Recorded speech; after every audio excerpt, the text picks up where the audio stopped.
Alan Wilson from Tripwire. How are you guys doing? Doing great. It's always a pleasure to talk to you guys. You were in the main show as well, John, and showed off what I want to talk about first, which is Killing Floor Incursion. Is that correct? That's right, Killing Floor Incursion. And it's your VR Killing Floor game. Yes. Can you tell me a little bit more about that? Because that just sounds downright terrifying. Like I'm not actually sure if I want to do that. Yeah, it's interesting. VR is, I mean, in and of itself, it's very immersive. But when you take a situation like Killing Floor, where you have these very creepy settings, and you have, I don't know, a human spider hybrid creature that's skittering across the ground, that's just so terrifying to see. You see it on the regular PC screen, and it's kind of scary. But you see that thing, you feel like it's there. You feel like this spider creature's crawling up to you.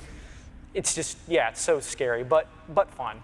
And do you guys see it as a horror game? Like, it's terrifying enough, but it's still a first-person shooter. First, you were talking about reload animations and recoil in VR.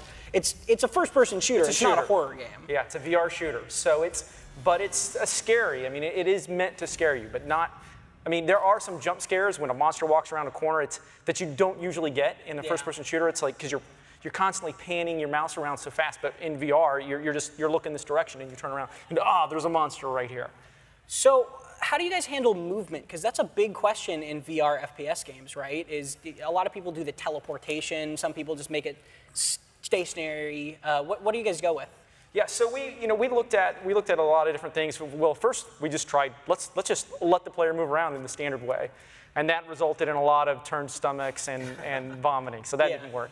And we didn't really want to go with the you're planted in one place, like the I call it the Hogan's Alley sort of approach. It's just we wanted something with more depth. So we're doing teleportation. Cool. We've got a really cool teleportation system, and it's pretty easy to use. And to me, it really solves that problem. Nobody gets sick, but you can still explore the environment. You can decide where you want to fight the monsters. It works. So, Alan, tell me a little bit about the other thing you guys announced at the show, which is the Bullseye content pack. Is that correct, with the sharpshooter perk? Yeah, we've got the sharpshooter perk, which everyone's been waiting for a while now, and it's been one of those things that everyone's been saying, this is the thing we want to play, and this is the thing, the next piece we want. So we've delivered on that. We've got all the sharpshooter weapons in there. How would you? Player versus Zeds. Yeah, I was going to say, that's the next piece. The player versus Zeds, we brought out a trial version of that a little earlier. Took a lot of feedback. I mean, John was talking about feedback before. I mean, immense amounts of feedback from early access. Took all that feedback, and we've just reworked a lot of the player versus Zeds piece. Now, so that's so you play as the players as one team, Zeds, and then swap over. Everyone gets a chance to be both sides, and it gets fairly hilarious as well. And I gotta ask, with the sharpshooter perk, are you guys worried at all about having a hyper-accurate class in a game that really rewards headshots in a way? No, not really. It is. One of the things that we discovered early on actually was that because your FOV is so limited as the sharpshooter, you have to have your teammates keep the smaller monsters off of you. Otherwise, you just don't see them. So you'll be, I'm going to line up this careful shot. Oh, crap, somebody's eating my face off. But he is very powerful as part of a team. He can clear out the big guys like the Scrake, the big guy with the chainsaw. He can take his head off at a distance. But once they get close, you have to have your teammates, your commandos, your support. That's been one of the big pieces of feedback we've been taking through early access is getting that team dynamic set up so that, as you say, you need the perks like the commando or the firebug that then clear out the trash and cover everyone's backs, so that the people like the sharpshooters and so on can get those big shots in. And that content pack, actually, you activated it in the middle of the show, which is great. So let's also talk about the other game you guys are working on, Rising Storm 2 Vietnam. I got a chance to play this back at PAX East, actually, and had a lot of fun with it. So what have you guys been working on since then? Yeah, we've been. I mean, as you say, you played it at PAX East. Yeah. You kind of saw it in its first public incarnation there. Yeah. We're just getting we've got the basics in place.